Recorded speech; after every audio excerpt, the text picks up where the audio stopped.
1816 was known as the year without a summer.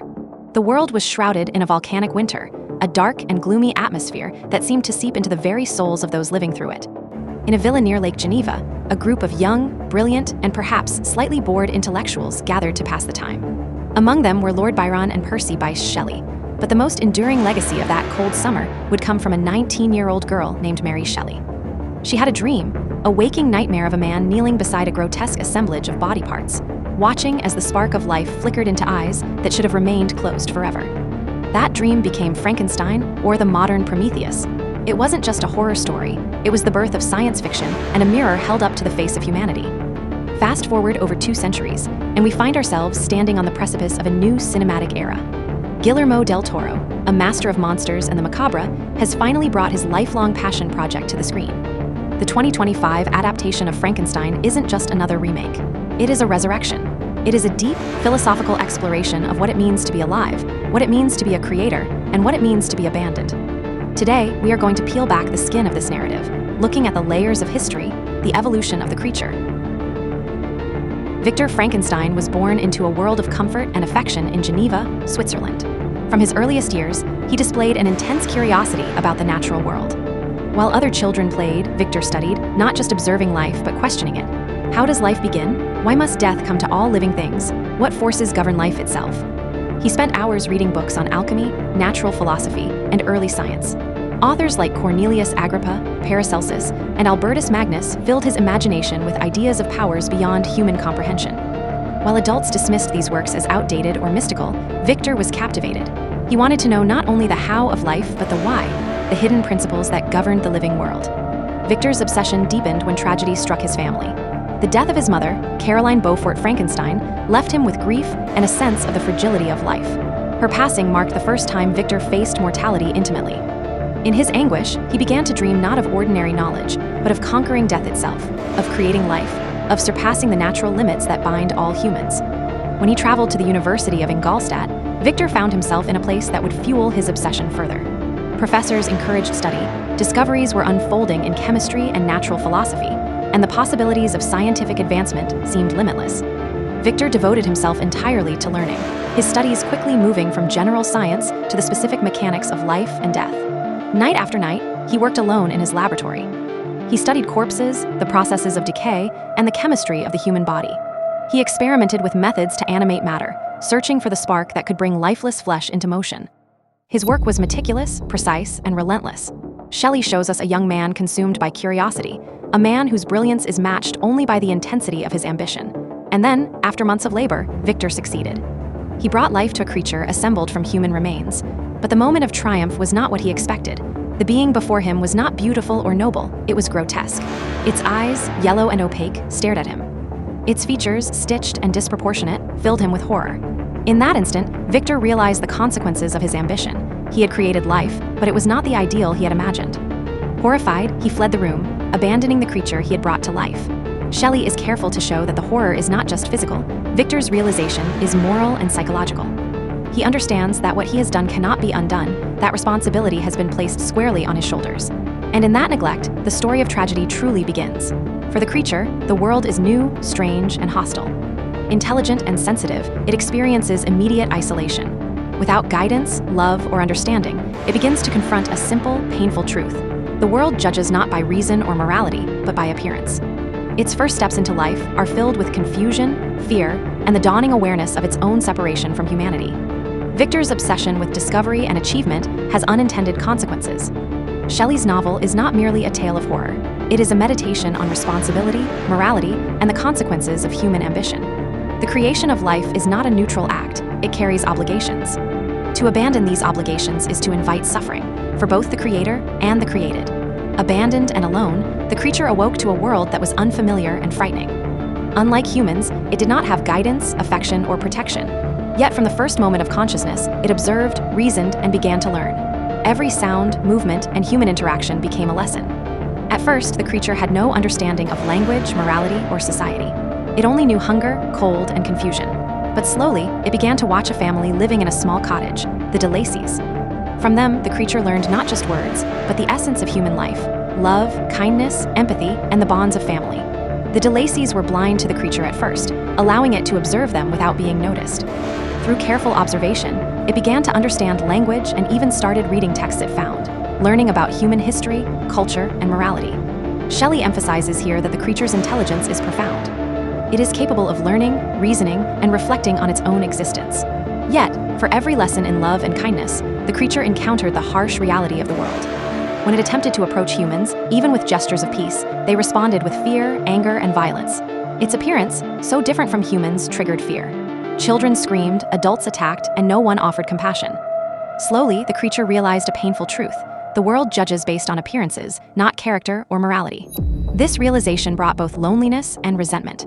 It understood that despite its intelligence, sensitivity, and desire for companionship, it would never be accepted. The creature began to reflect on its own identity, its strength, and its power, but also on the moral responsibilities of its creator. Its reasoning was clear. Victor Frankenstein had brought it into the world, yet provided no guidance, no affection, no protection. The suffering it endured was a direct result of Victor's neglect. And so, the creature decided to confront its creator. Not impulsively, not violently at first, but deliberately. It sought recognition, justice, and perhaps a chance for connection. Shelley carefully constructs this moment to highlight the ethical dimension of creation. A being capable of thought and feeling is owed responsibility, guidance, and care by the one who gave it life. Victor, meanwhile, remained unaware of the creature's development. He sank further into guilt, fear, and illness. The very ambition that had allowed him to create life now tormented him. He could not face what he had done, yet could not escape the consequences. Shelley shows that ambition, when pursued without foresight and morality, inevitably leads to tragedy. The creature's confrontation with Victor is pivotal. Here, Shelley explores questions of justice, responsibility, and morality. The creature does not speak as a mindless monster. It articulates its suffering, reasoning, and desire for companionship. It demands a companion, not out of malice, but out of a fundamental human need for connection. In this request, Shelley challenges the audience to consider the obligations of creators to their creations and the consequences of neglecting ethical responsibility.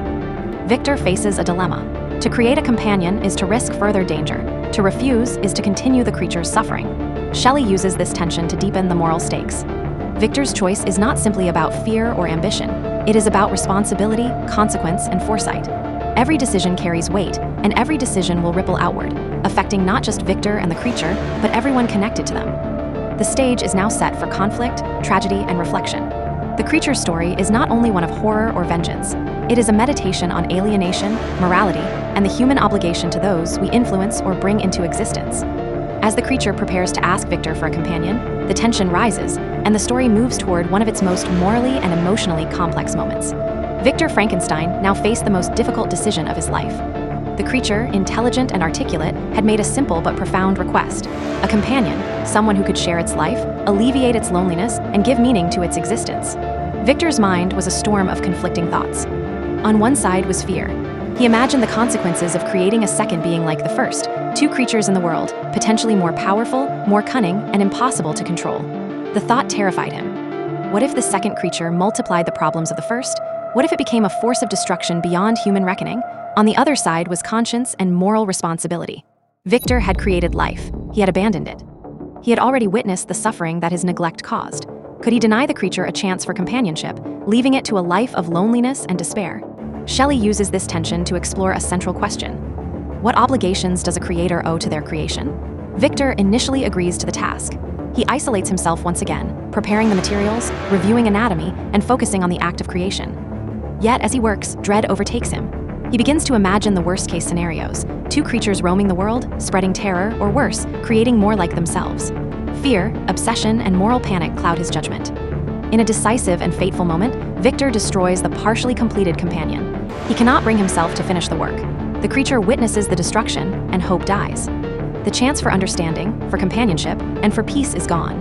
In response, the creature makes a chilling promise. It will take revenge on Victor by harming those he loves most.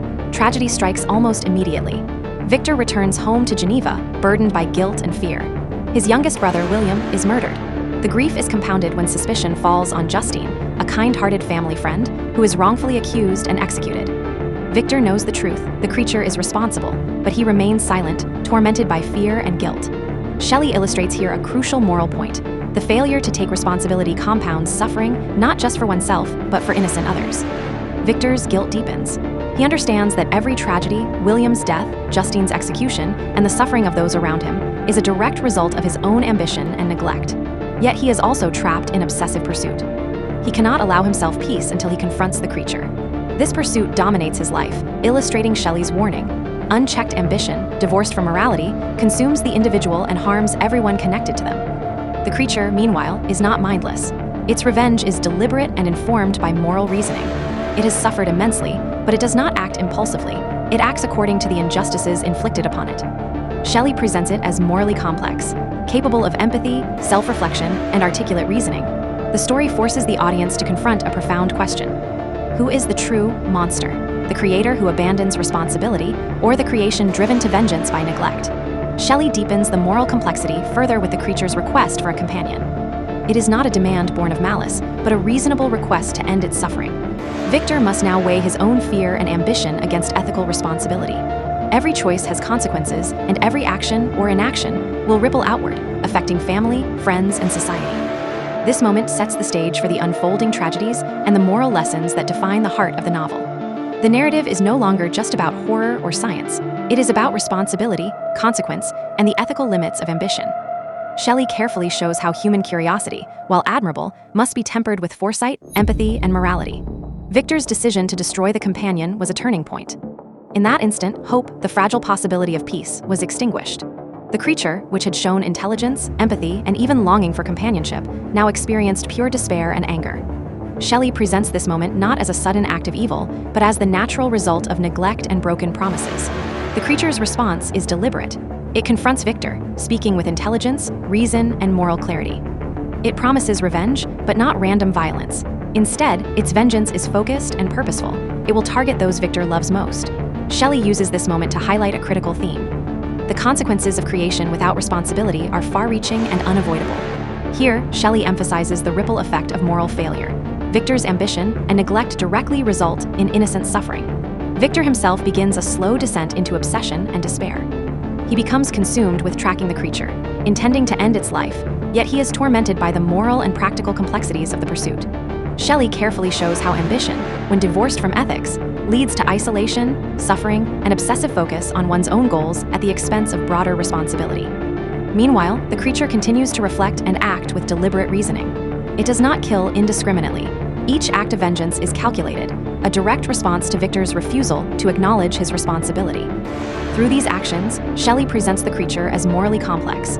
It is intelligent, capable of empathy, and aware of the consequences of its actions, yet driven to tragedy by neglect.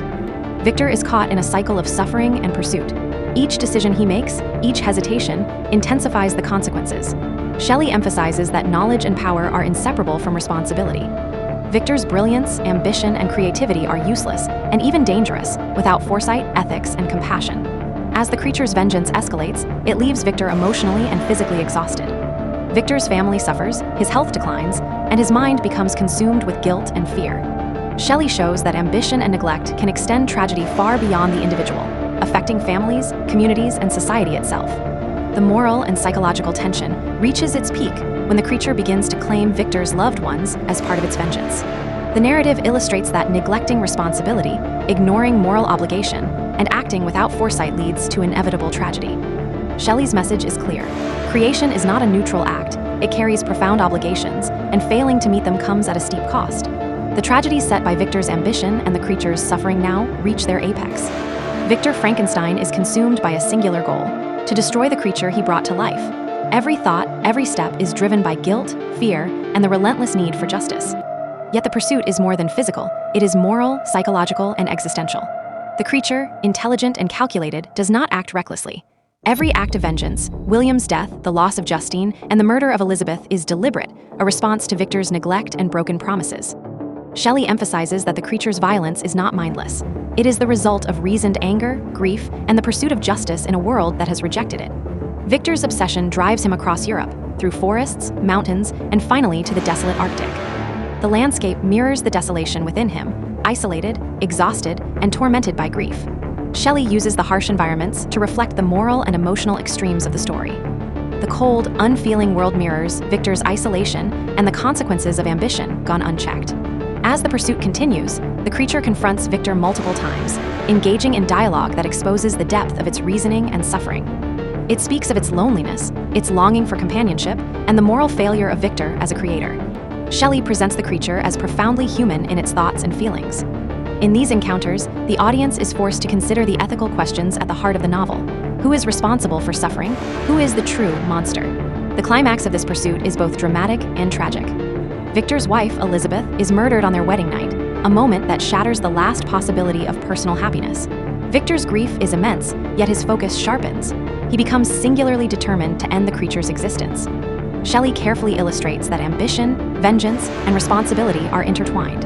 Victor's pursuit of justice is inseparable from the consequences of his earlier neglect. The chase leads Victor further into the Arctic, where the relentless environment mirrors the extreme consequences of his ambition. Exhausted, ill, and alone, Victor ultimately succumbs. Shelley presents this not just as a physical death, but as a moral reckoning. The consequences of unchecked ambition and failure to act ethically are inescapable. Victor dies, leaving the creature to confront the results of their intertwined fates. In the aftermath, the creature reflects. It acknowledges the pain caused by both its own actions and Victor's neglect. It experiences sorrow, remorse, and the recognition that vengeance, while understandable, cannot undo the suffering. Shelley's narrative here is a meditation on ethics, responsibility, and the human consequences of creation. The creature plans to end its own life, not in malice, but in recognition of the consequences of existence. Its final reflections are profound. The story of Victor and the creature is a cautionary tale, showing that knowledge, power, and creation carry responsibilities that cannot be ignored. Ambition without morality leads to suffering. Creation without care leads to destruction. In the frozen expanse of the Arctic, the creature stands alone. Its creator, Victor Frankenstein, is dead. The endless ice, the biting cold, and the silence of the Arctic reflect the final desolation of both lives, the pursuit, the suffering, and the consequences of ambition and neglect. Here, Shelley gives the creature the final voice. It speaks not with rage, but with reflection and sorrow. It recounts the suffering it has endured, the pain of loneliness, the rejection by every human it encountered, and the loss of hope when Victor destroyed the chance for a companion. Shelley presents the creature as a being of intelligence, sensitivity, and moral awareness, a tragic figure shaped entirely by neglect. The creature reflects on Victor's ambition and the moral failures that led to this tragedy. Victor's pursuit of knowledge, untempered by empathy, foresight, or responsibility, brought death and suffering to those he loved. Shelley reminds the audience that ambition, while a powerful and natural human drive, carries consequences when divorced from ethics and morality. Knowledge alone is not enough. It must be paired with responsibility and care. The creature contemplates its own actions. Each act of vengeance, the deaths of William, Justine, and Elizabeth, was deliberate, measured, and tied directly to Victor's refusal to act ethically. Yet the creature experiences remorse and sorrow. It understands the pain caused and recognizes that violence, while understandable as a response to suffering, cannot undo the harm already done. Shelley uses this final reflection to pose profound questions. What responsibilities do humans have toward those they create or influence? How do neglect, fear, and ambition shape the lives of others? Through the creature, the audience sees that suffering is often a product not of inherent malice, but of abandonment, misunderstanding, and moral failure. The creature resolves to leave the world. It will end its life, not out of hatred, but as an acknowledgement of the consequences of existence. The endless cycle of suffering, loss, and regret that arose from both Victor's ambition and its own response. Shelley's narrative here is deeply reflective. Creation is not neutral, knowledge is not neutral, and the exercise of power carries responsibilities that cannot be ignored. As the Arctic winds carry away the creature's final thoughts, the audience is left with Shelley's moral and philosophical lessons. Ambition without foresight leads to destruction. Neglect of responsibility brings suffering. And ethical consideration is inseparable from human endeavor. The novel does not end in triumph or relief. It ends in reflection, in a haunting reminder of the moral weight of our actions. In conclusion, Frankenstein is far more than a story of horror or science gone wrong. It is a meditation on life, responsibility, and the consequences of human ambition. Victor's obsession and the creature's suffering illustrate the interplay between curiosity, morality, and ethical responsibility. Shelley invites us to ask ourselves, how do our actions affect others? What obligations do we carry toward those we create, influence, or abandon? And ultimately, what does it mean to be human? As the icy silence of the Arctic settles, the story closes, leaving a profound, lasting impression. A tale of ambition, morality, isolation, and reflection. A story that warns, teaches, and endures across generations.